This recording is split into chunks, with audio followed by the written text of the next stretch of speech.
Come on. What is the deal? Did you get it online? Because I had already paid for it, so and I was sorry to take it online though, because I'm not the one that can sit there and read. Did you take the page? Yeah, she's good. She's everything. That helped a lot. There we go. Yeah, It was giving me a hard time. Have you got any listings or, I'm trying, but it's hard. I have, I'm trying to find a house for the, there's just no houses. And, yeah.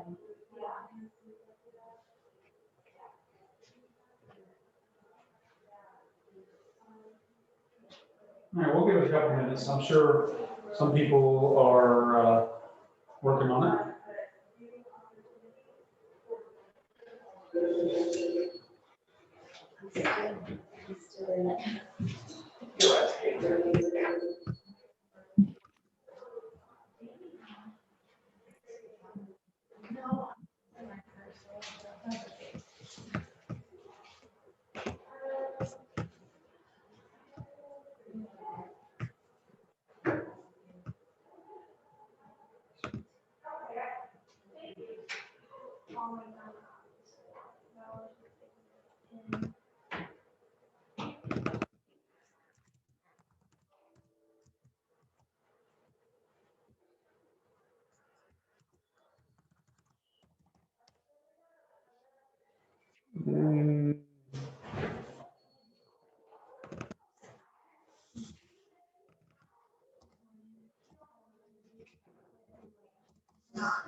Brian, our listing appointment yesterday was nowhere near a listing appointment.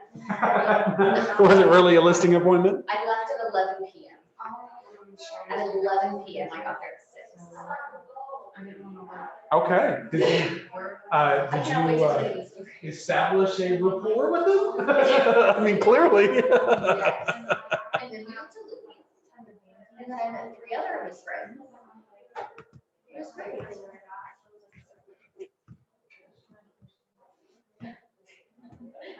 That's why we call names. Right here. Front and center. Burritos. Right in center. Yeah, that was a horrible spot. It's a horrible spot. Mercy. Where do you got your burrito? You betcha, I already had, I had the second one in the office too. Yep. To eat my burritos now. Hi, how are you? Fine, I think. Anything? Yeah. Finally going alive? That was, and you know what, my fever was so high, I actually got fever. I mean, it was, I've never had, I'm 67 years old, I've never had fever like that, ever. Oh, my goodness. It was, well, maybe I'm just a whiner, I'm never sick. Never. Me either. So what I do, I baby it. Yeah, but my husband kept saying, nothing wrong with you. I don't know, something's wrong with me. I had on a pair of leggings, a shirt, in bed, the sheet, a blanket, the comforter, and I had him put 2 more blankets on my side. Oh my goodness. And keep in mind, I sleep with this big honking fan on my side of the bed. So for me, he was in heaven, and I was cold. But I don't know, that was, I don't know. I just, like I Share said, I screen. shouldn't have to get that sick to stop from being sick. Yes. Yeah. Okay, we're gonna go ahead and get started. I'm sure some other people are gonna pop in. But we're gonna go ahead and get started. I'm gonna try to point this where it's not just pointing at Thank you. Courtney. You can see some other people in the room, at least. Yeah. Eating a burrito. Everybody gets to watch Courtney eat. Yep. It's all right, I ordered Uber Eats, so. Is it McAllister? I feel like it is. It is. I knew it. I'm not a huge fan of McAllister's, like I like it, but it's not absolutely my favorite. It's just so easy to order on the app. Mm-hmm. That's really why I do Mac and it. cheese. It's easy to order. And yeah, I got your mac and cheese, so. Mm-hmm.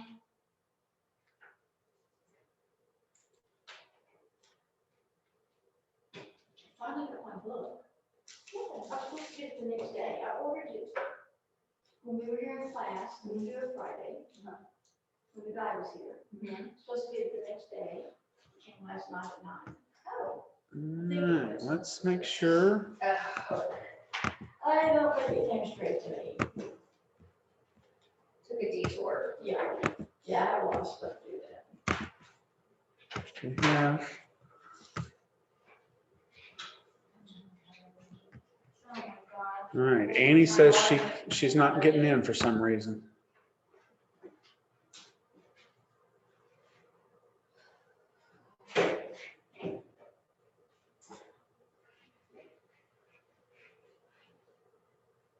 I don't know. Hey, Andrea, or someone else on Zoom, what link did you guys use to get into the meeting? Because Annie said that she's trying one link that she found and it's not letting her in. I used the link on the Google Calendar and it connected right away. Okay, that's what I'll text her.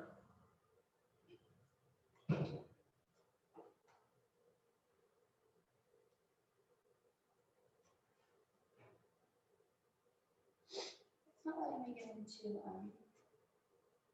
mine did that the other day. Okay, no, just me. Nope, I literally, just this, yeah, I literally was going crazy. Perfect. All right, so hopefully Annie's able to join us, but we're going to go ahead and get started here. So if y'all see a pop-up, let me know.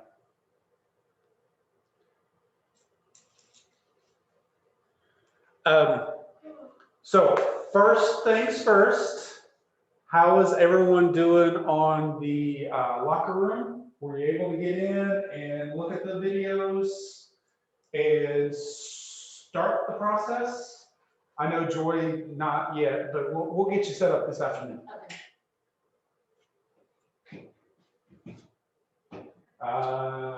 Silence, crickets. So great, so I can't get in right now. Can't get in right now, but were you able to get in and When I was at home and stuff, yeah.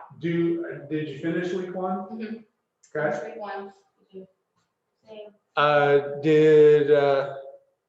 Did you find the info helpful? Was it helpful to be able to set the goals and go through the process of the, that it had you go through as far as the budgets and what you want to net and everything like that? Yeah, it really helped me because I always wondered like how much to set aside for each commission check. Yes. And I already said 30%, I was like, that's easy to remember. Yeah. That's probably, honestly, that's 30% is probably a little bit of overkill for taxes, simply because we get to write so much stuff off. I usually do 20%, Okay.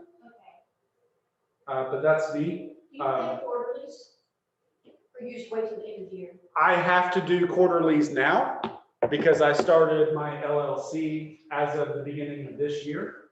So when you do an LLC, you're supposed to pay quarterly and you're supposed to file your taxes through the LLC part at least in March.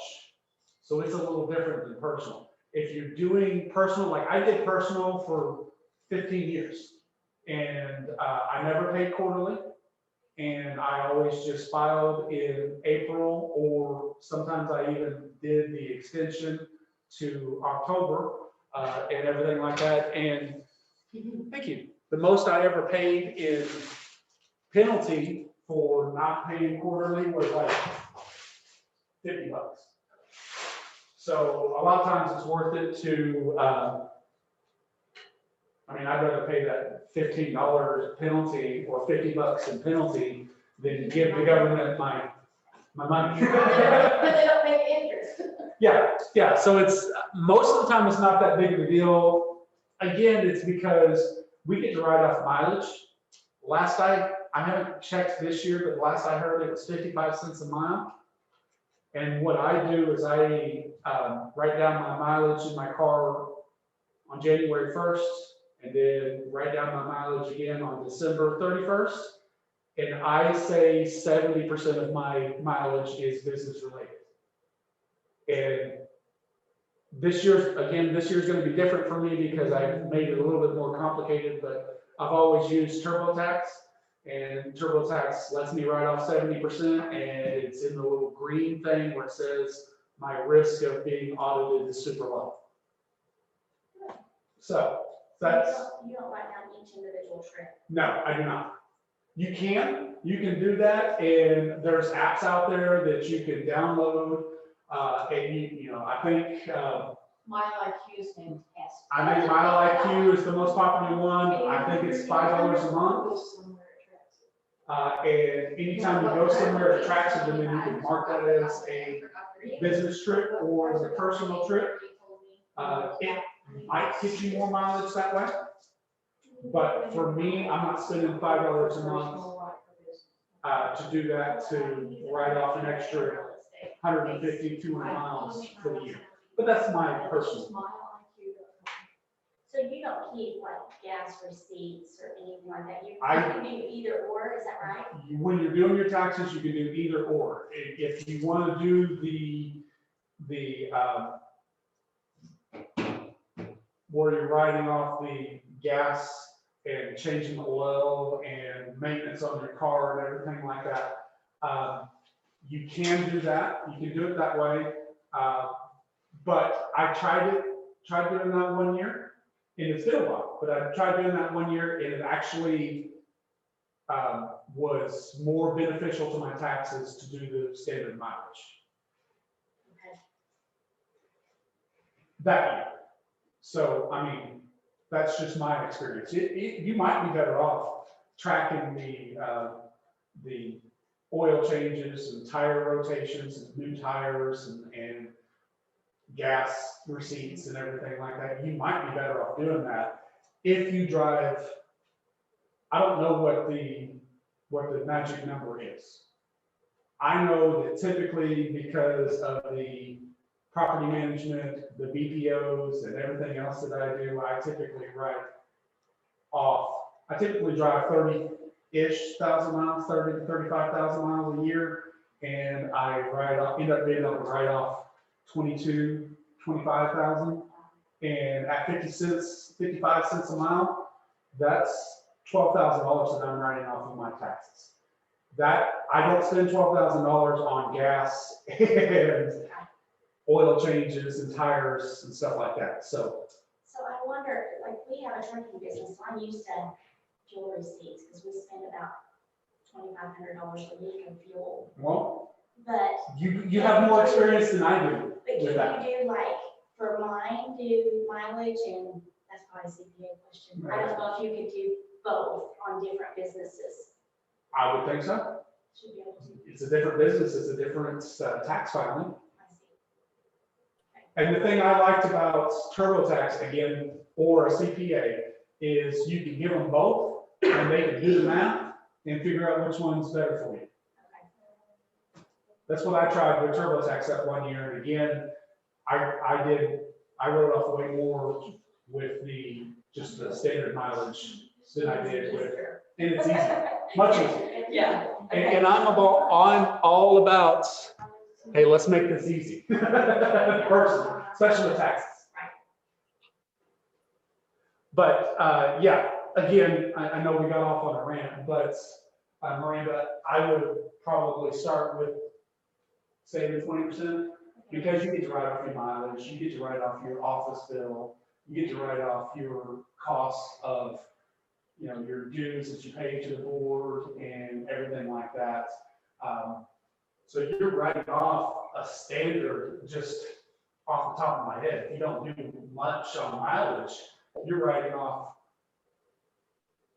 $1,500 a year for the MLS dues and fees, and then $600 for the office bill, assuming that your office bill is the standard $53 a month.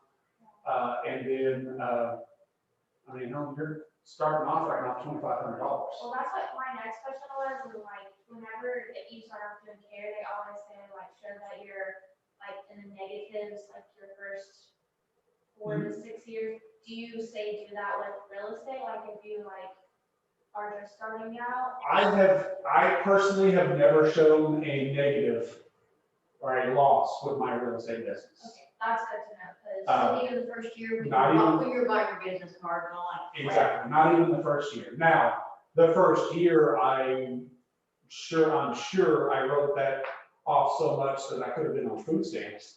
If I remember right, I think, after all the write-offs, I was in the neighborhood of $15,000.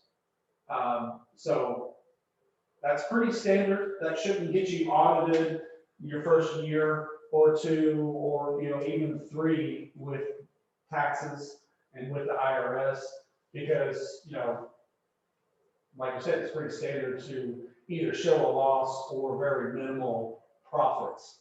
But yeah, because it's like, I never said that I was in the negative with hair, but it's like, just wondering like how yeah, to do that in real estate. and that, again, that's how I do it. You may be better off hiring a CPA. Yeah, I have one, so that's a question. Perfect. I'll ask. Yeah. Yeah. Oh, You get figured out. Yeah. Hey, Annie is trying to get in. She's Oh. saying she's pending. Do you see it? Ready, I see it. Thank you. Taxes as a self-employed is a whole different, it's terrible. Like, you have to write out every single thing. Yay, it worked. Yay. Yay. Okay, we haven't talked about much yet, Annie, so you haven't missed. I know I told her we're talking about taxes. We've been talking about taxes. And the first, Awesome. we got off on taxes because the first week for the locker room, we were talking about that and how it said to write off a certain amount or save a certain amount. I think it said 30% for tax purposes.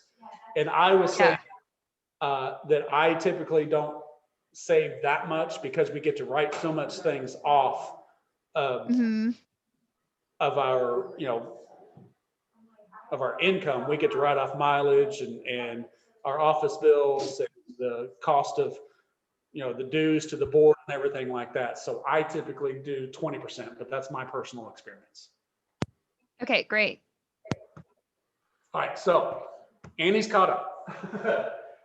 Anything else that you guys, was there anything in week 1 that's was confusing or you didn't like or that you liked really well? I know typically setting a budget is super helpful, and I know setting goals is super helpful.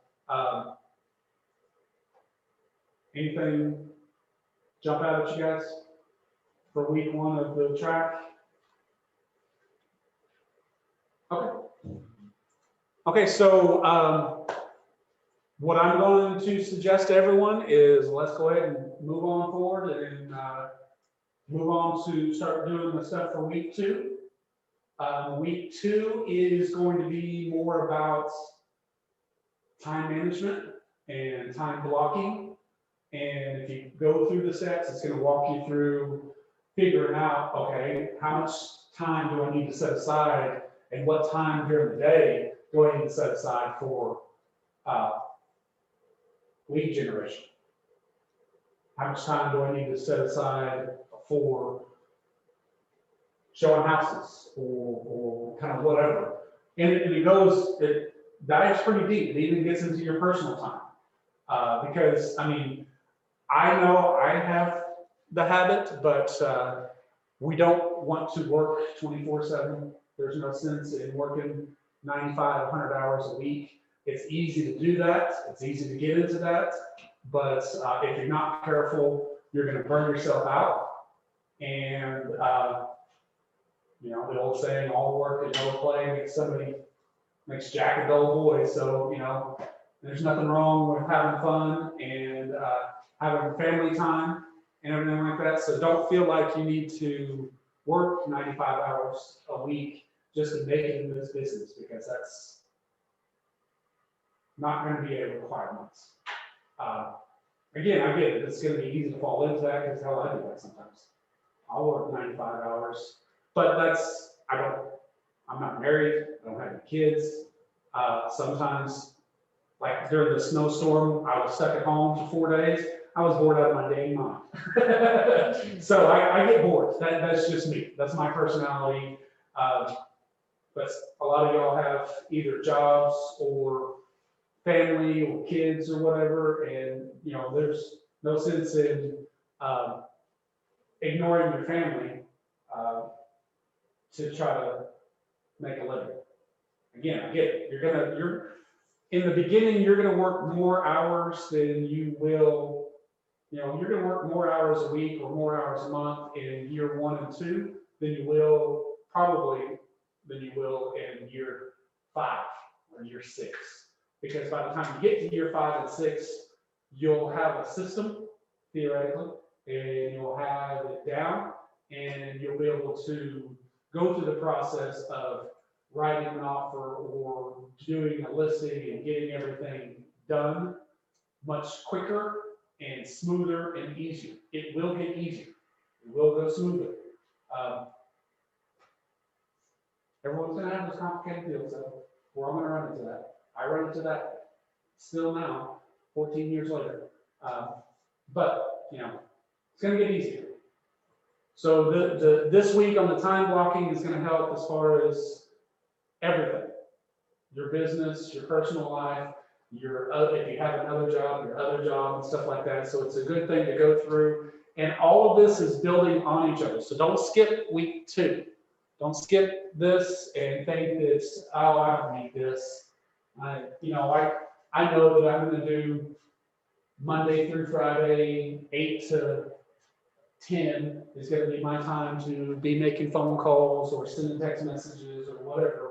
And that's the only thing I need to do. No, this is gonna build up. So this is the foundation week. Week 1 and 2, and even 3 is the foundation weeks where you're gonna be able to set the foundation for your business in general, and then week 4 through 12 is gonna be more about activities, more about setting up buyers and listings and showings and things like that. So don't skip this just because you think it's boring. That's my suggestion. Okay, so what I have planned for today is we're going to talk about, someone made the suggestion, sent me a text message yesterday, and I think it was a great suggestion. Let's talk about contingency deals because we see this a lot, especially now. And just for the record, a contingency deal or a contingency offer is where you have the buyer and the buyers are making an offer on a house and it's contingent on them selling their house. Most of the time, they have to sell in order to buy. 95% of the time, they've got to sell their current house, get that paid off, not have that mortgage anymore in order to qualify for buying this new house. So that's what a contingency is. So you're making this offer and they are accepting, theoretically, hopefully, the sellers are accepting that offer. And then the form that you're submitting with this, and I'll pull it up here in a second, but the form that you're submitting with the offer says that either the property is currently listed in the MLS, and you have to provide the address and the MLS number and everything like that, or it will be listed in MLS within 48 hours. And don't play around with that, by the way. Don't let them say, oh, my house isn't quite ready. We're not ready to get it on the market and get it listed within that 48 hours. I want to clean this. I want to clean the carpet. I want to do this. I want to do that. Part of their homework before you show them too many houses is going to be, get your house ready, clean it, get the carpet cleaned if that's what you think you need to do. Do this little, most of the time they have minor little repairs. They got to fix the shower faucet that's been leaking and they've just been ignoring it because it's not that big of a deal to them or whatever, but it's gonna be an issue for a buyer. They may need to do this or do that. That's gonna be part of their homework, is you need to get your house ready. And you need to be ready for us to list it and at least take some pictures within 48 hours of us being on the market. Now, if you're gonna use professional photographers, a lot of times they're busy. They may not be able to get out to the house, take the pictures and send it to you within that 48 hours. So you may have to take a few pictures with a camera, hopefully not just your iPhone. But you may have to take some pictures and then put in the remarks, professional pictures to come. I've seen that all the time when it happens. But you're gonna be way better off. It's gonna show much better. You're gonna get way more attention with professional pictures. So my suggestion is, if you're gonna get a listing, unless it is a property that is distressed and they want to sell it as is, and it is what it is, then you're better off paying for the pictures. Again, the most I ever spent on professional pictures was, I think I spent $300, but this was a 2,800 square foot house. And, it included drone pictures and I spent an extra $50 on getting 2 rooms digitally furnished. Can't remember what they call that, digitally staged, where they added a TV and a couch and nightstand or a table and lamp and everything like that. They added that for $50. I think that was Peak that did that for me. But most of them aren't going to be $300. They always charge more for larger houses because they're taking more pictures and more rooms and stuff like that. But I think most of the time you're going to spend around $150, $175. It's totally worth it. And some people pass that on to the sellers, but just FYI, I think most realtors pay for that themselves out of their pocket. So just to give you an idea. All right, so I've got one of my old listings up here. I had this listing, and this is an old opportunity. So I'm just going to go through the process. I'm going to tell you where to find the form, and then we're going to look at the form for the contingency offer. So let's see, where is, come on, there it is, get out of the way. Okay, start transaction. That's how old this is. Brought up dot loop as an option. That's how old this opportunity is. We haven't used dot loop in a year, at least.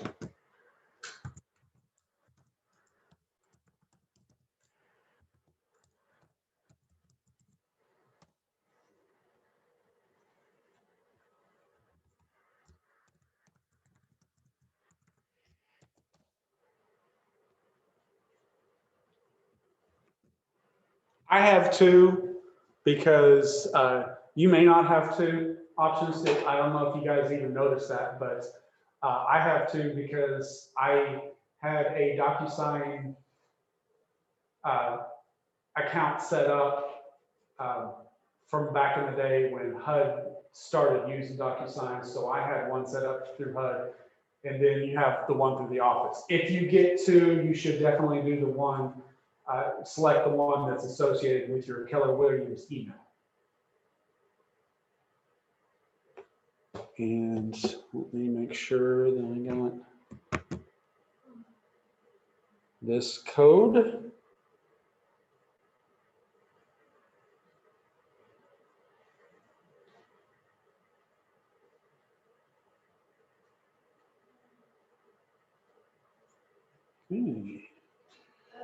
127 121. Confirm.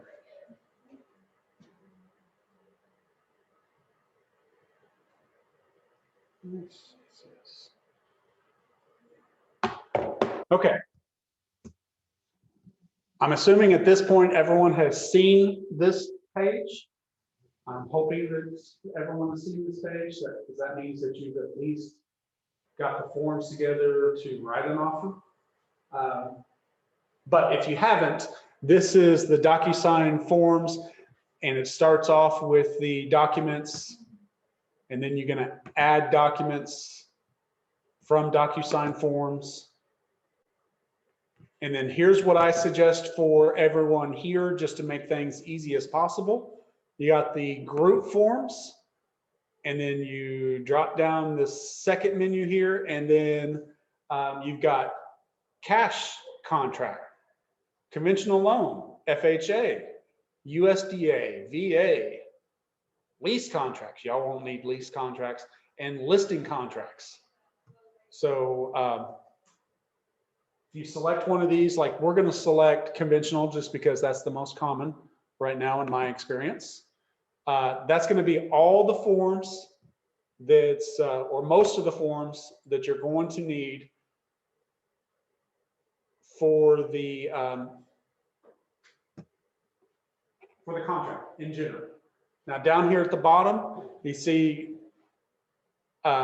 sale of property, sale of buyer's property condition not under contract, sale of properties, buyer's property condition presently under contract. 9 times out of 10, especially in this market, if we're going to be selecting the one that says not under contract, because things are moving so quickly, most of the time they want to find a house first and then list their house. That's pretty common.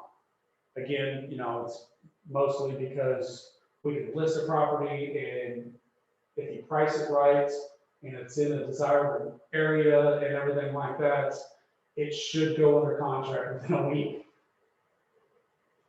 Should, in this market. So I'm going to go ahead and we're going to uncheck all this other stuff just because I don't want to clutter this up.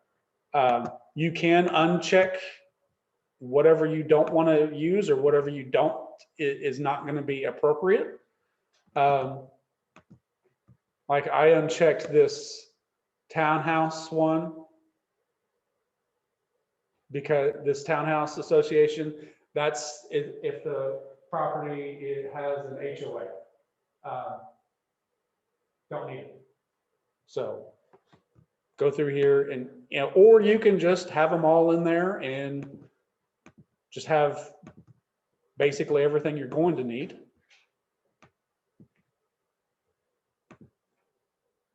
But for our purposes, I'm just adding the one form so we can look at it.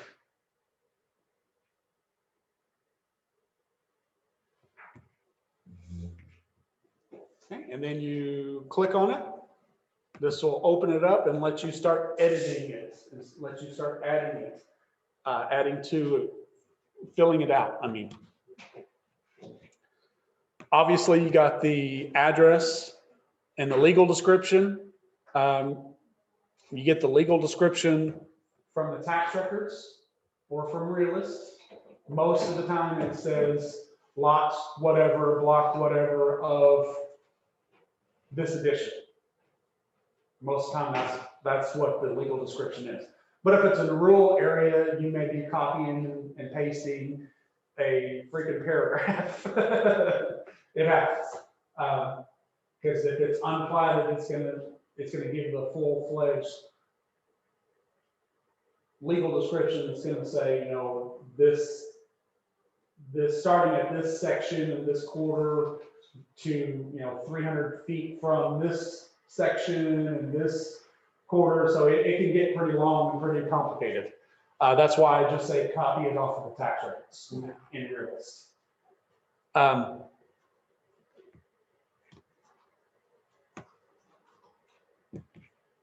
See, buyer's property is now listed exclusively for sale with a real estate brokerage firm. That's if you have it listed already active in the MLS. Most of the time, we're going to select this one. Buyer shall list the property with a brokerage firm within 2 days of acceptance of this contract and shall endeavor to sell it pursuant to the terms of the listing agreement.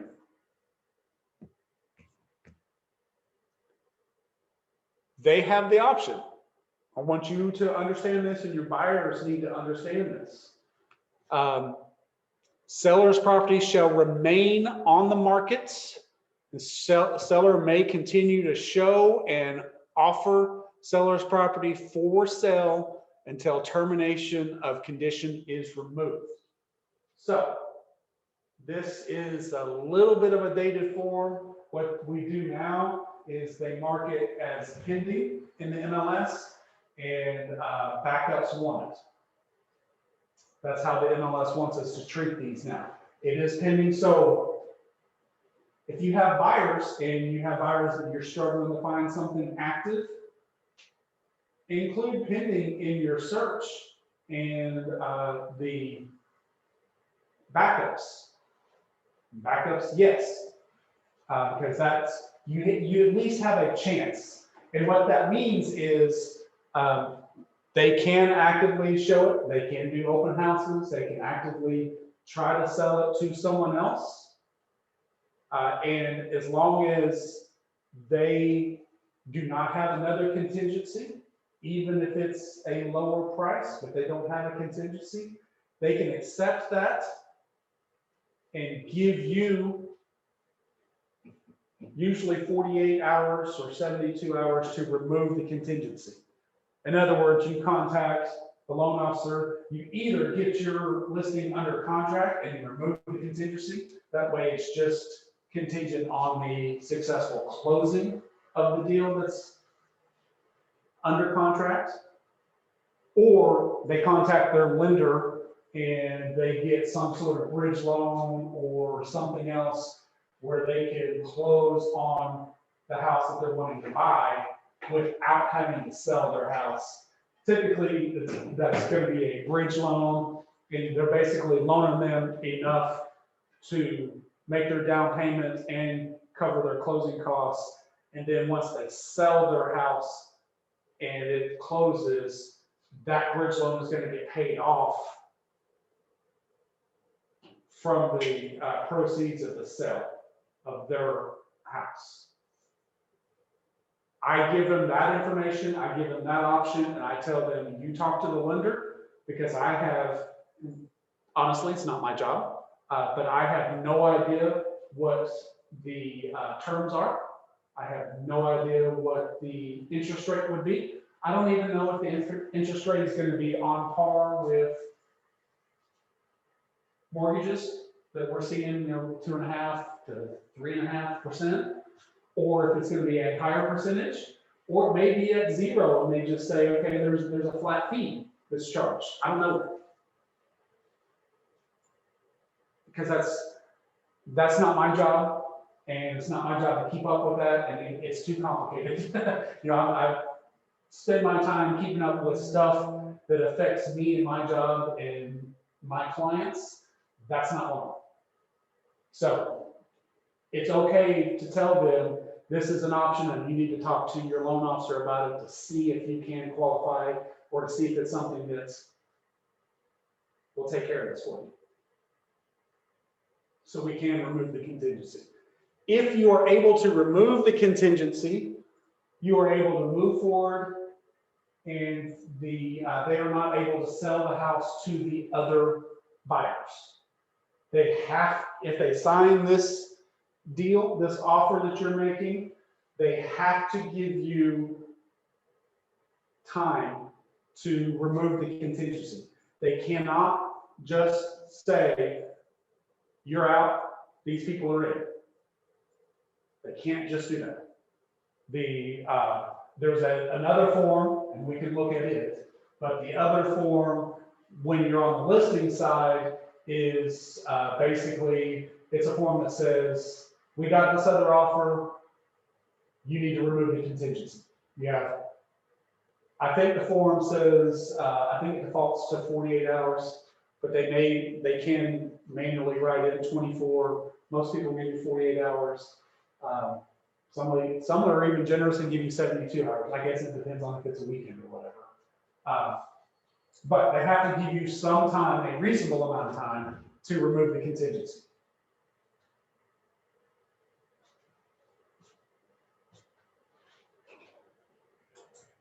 And that's what this is talking about, this section 5.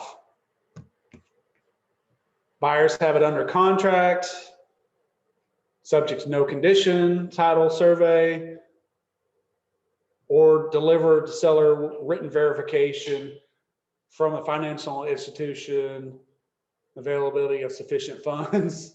That's the legalese for the bridge loan. Basically what that is. Basically, they can get financing. Failure to remove the termination of the and termination of the condition.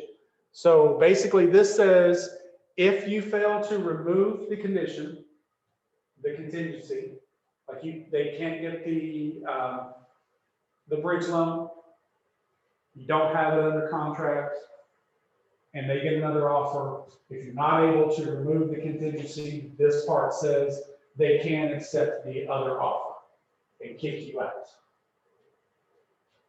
Now, this does not happen very often as far as them losing the house and not being able to remove the contingency. That doesn't happen super often. Because again, in today's market, what you can do is if you're in the situation and you have the listing and you get the removal of contingency form from the buyer's realtor, best thing to do is one, talk to their loan officer and see if they can do the bridge loan, and two, because if you have, honestly, in this market, and something weird's going on, like with my listing up in Edmond,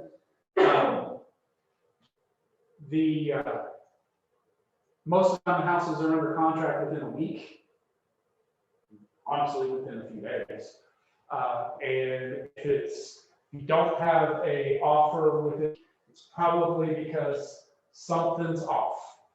Either the price is off or the pictures are off and you're not getting, you're not marketing the house in the best way you can, or there's some weird factor with the house. Like with someone, one of you guys that I talked to earlier today has an offer or has a potential listing coming, and it is literally a single wide mobile home that they built around and added onto. That's going to be hard to do. So something weird's going on if you don't have it under contract within a week. Or it's overpriced most of the time. Now mine in Edmond, I've got one in Edmond listed. We've got it listed right. I can't get them to reduce the price, but I have it listed at the right price, so it's not overpriced. But we've had to do temporarily off the market twice because they had to quarantine for 3 weeks at a time. So literally 6 weeks of my listing was temporarily off the market and couldn't show it, couldn't allow showings, couldn't do anything. And now it is what it is. We're getting showings, but I'm always getting calls or text messages from other realtors and they're saying, what's wrong with this house? What's the weird thing? And I tell them, hey, 6 weeks temporarily off the market. And they're like, oh, okay, I get it. And then they go show it.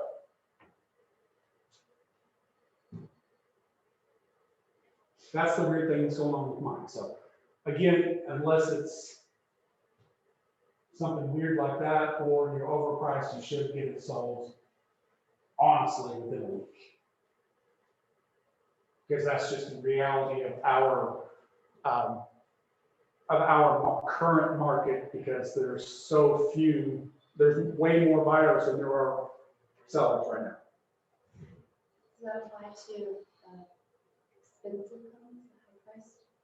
Yeah, yeah, I've seen some that's go under contract within 2 days that are $400,000 plus. Did you do your booking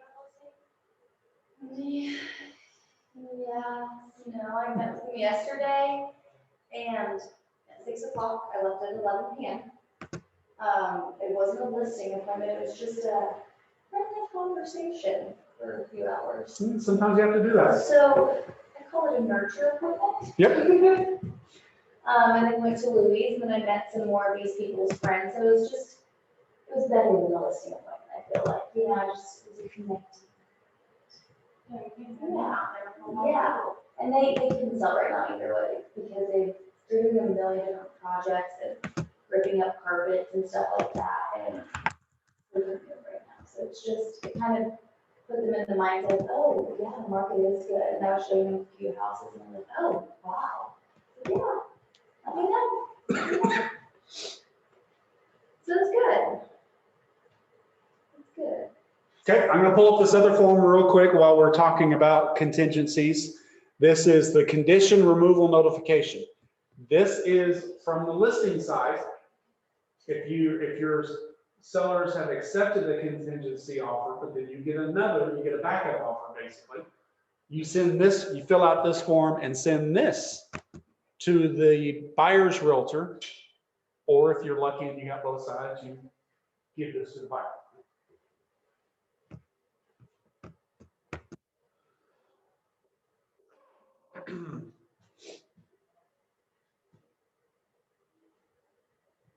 Again, buyer's name, property located at, and then you have until you specifically fill out a time and the date to remove the termination condition.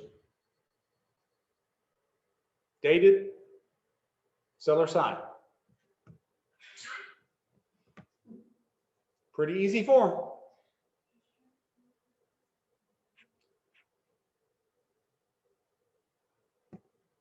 That's the demand from the seller.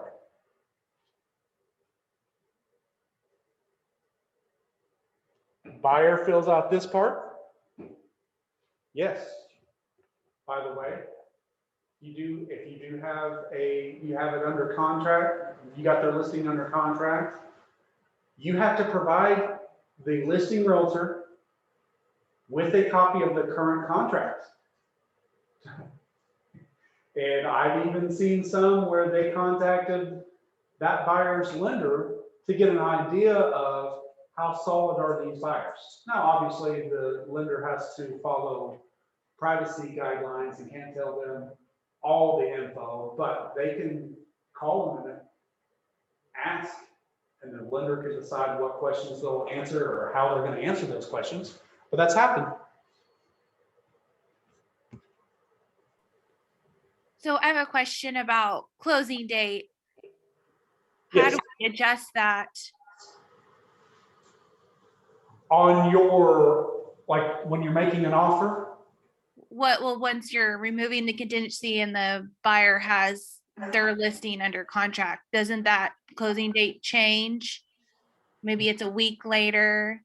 yeah, well, you do it's going to be what's called a back-to-back.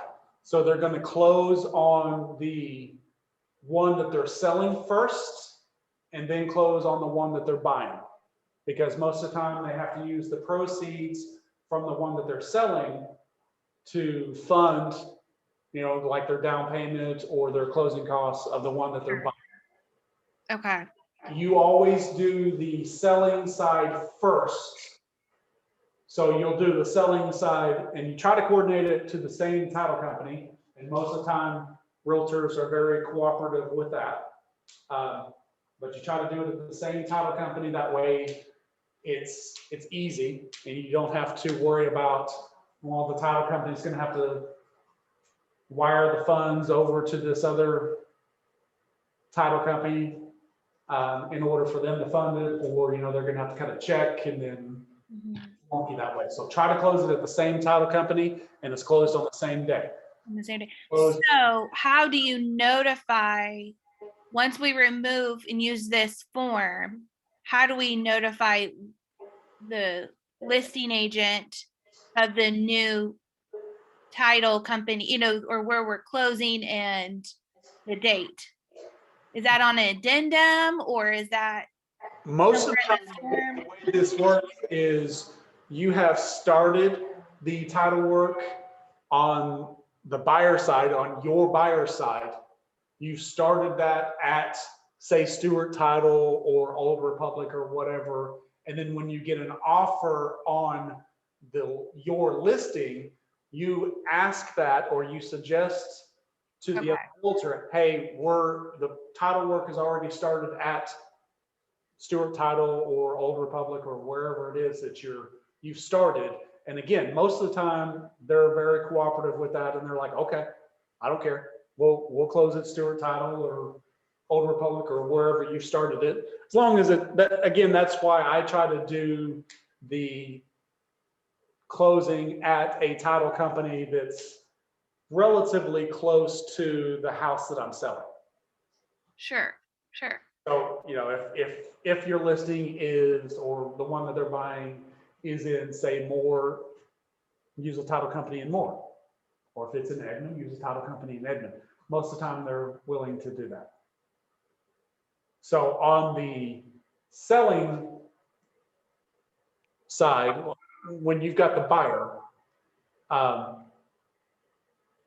you've already got the title company set and everything like that. And on the closing date for your offer, you can write in the closing to be within 45 days of us selling this, or you put a date that's 60 days out, and then you have a conversation with the buyer and the other realtor that says, hey, we put in this closing date, but we'll close earlier if at all possible. Because the thing about the closing date on all the purchase contracts is it says closing on or before whatever date you put in there. So you can always close early. You don't have to do an addendum to close early. You have to do an addendum to close late, but not early.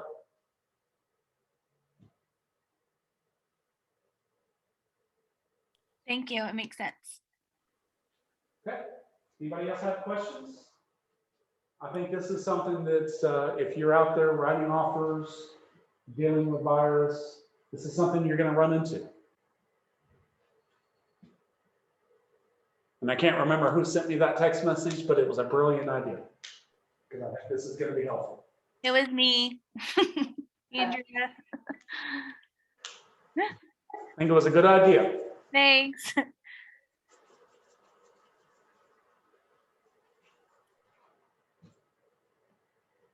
Anybody else on Zoom have any questions or anything? Are you guys still around?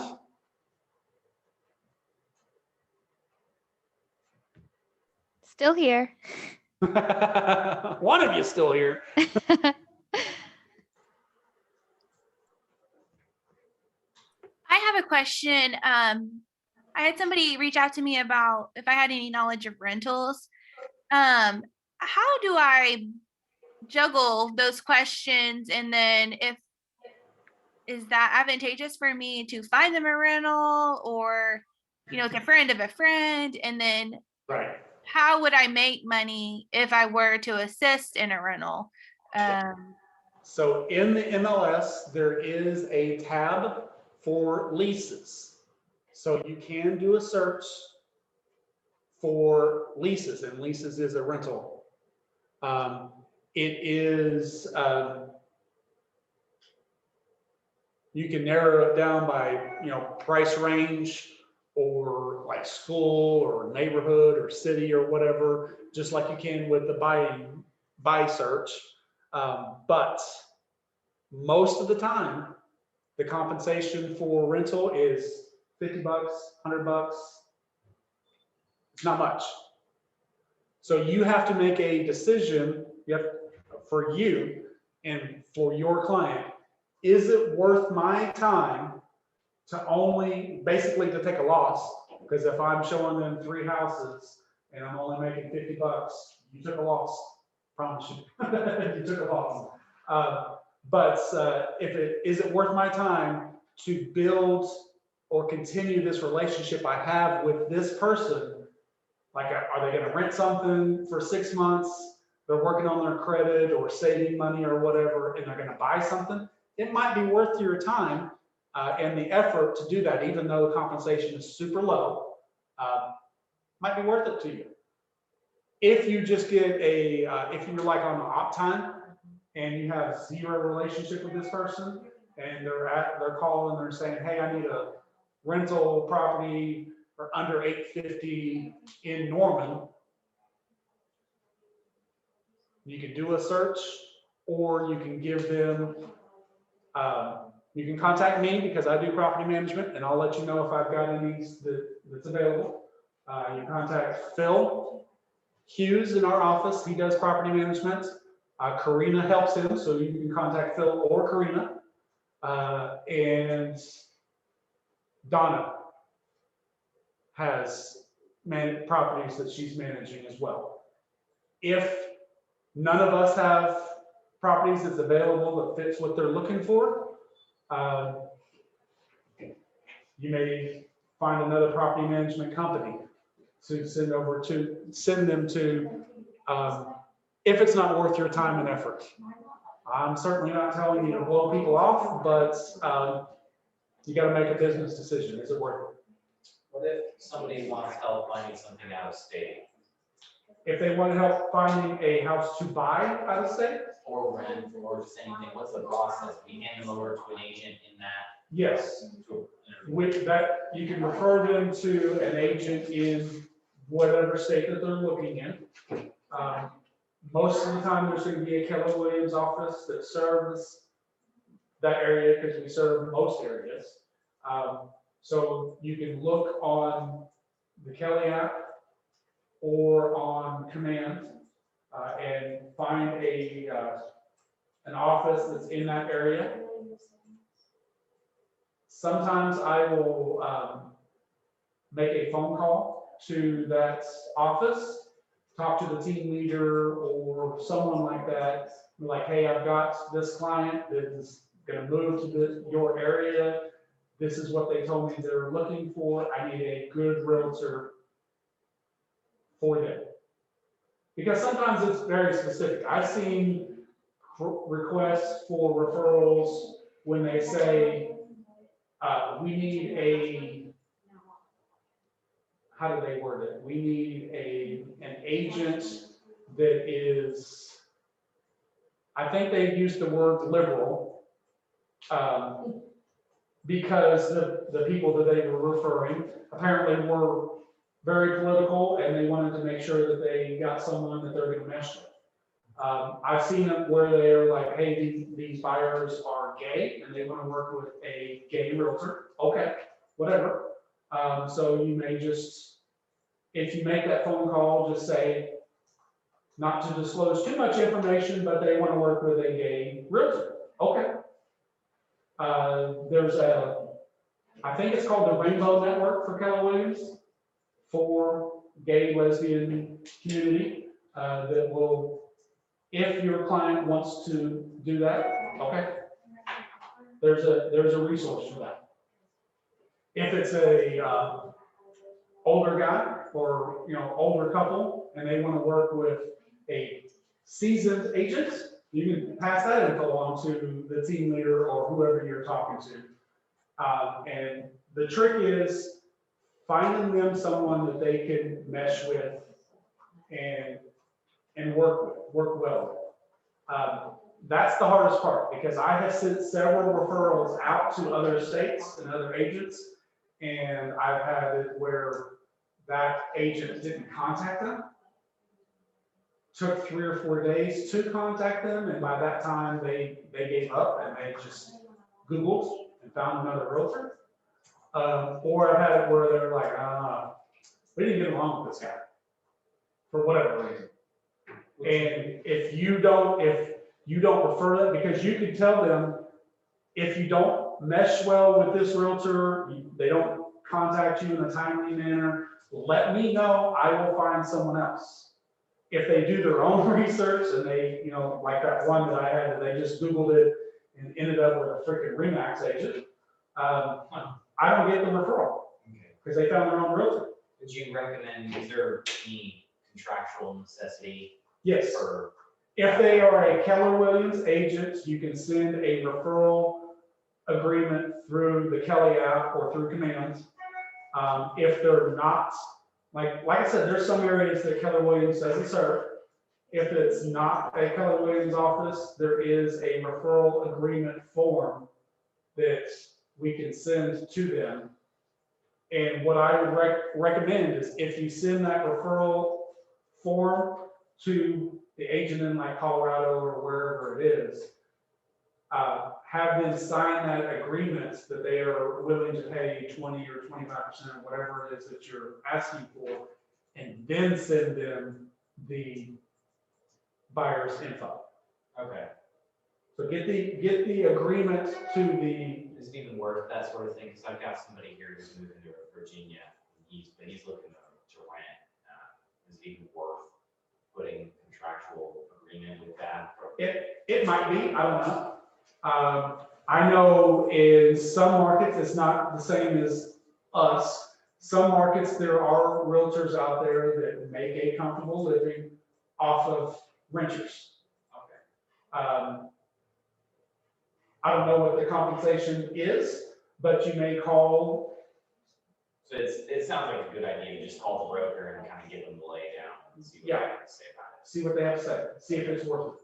Because if that particular market is like our market, no, it's not gonna be worth it. Okay. You don't want, nobody's gonna agree at all of 25% of $100. You want 25 bucks?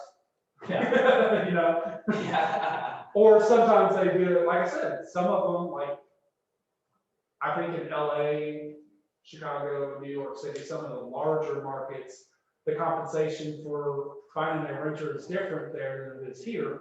And they get paid a lot more. Okay. So it might be worth it. Might be $250 or something. It might be $2,000 because sometimes it's compensation, like with commercial rentals, your compensation is based on the total lease that they sign. So if they sign a 2-year lease agreement at $2,500 a month, well, you do the 2,500 times 24, and then you get compensation based on that total. Okay. And some, I guess some markets, they do the same for residentials. Okay. So, you know, they make it $2,000, $2,500. Wow. Okay. So it might be worth it. But most renters are eventually gonna buy. So even if it's not worth it, I would try to keep in contact with that person and see if you can Help them from afar. help them from afar and help them find a realtor when they are ready to buy. Okay. Totally worth it. Because you'll get 25% of their commission, and in most markets, houses cost quite a bit more than they do here in Oklahoma. I mean, you know, I've talked to people that are coming from like New York or Florida or California in particular, and they're like, I cannot believe what I can buy for $300,000 here because it's a freaking mansion here and it's a crack house in LA for $300,000. Studio apartment. Yeah, it's a studio apartment. A 500 square foot studio apartment. Yeah. So- I got a lot of family and friends in California. It just blows me away. It blows them away when I tell them to buy here. Yeah. So, Absolutely. So it's worth it to refer a buyer out to other markets in other states. Okay. thank you. All right. Well, it is 12:05, so we're done. Start week 2 if you haven't already for track. And again, this is going to be helpful. It's going to help you with your business.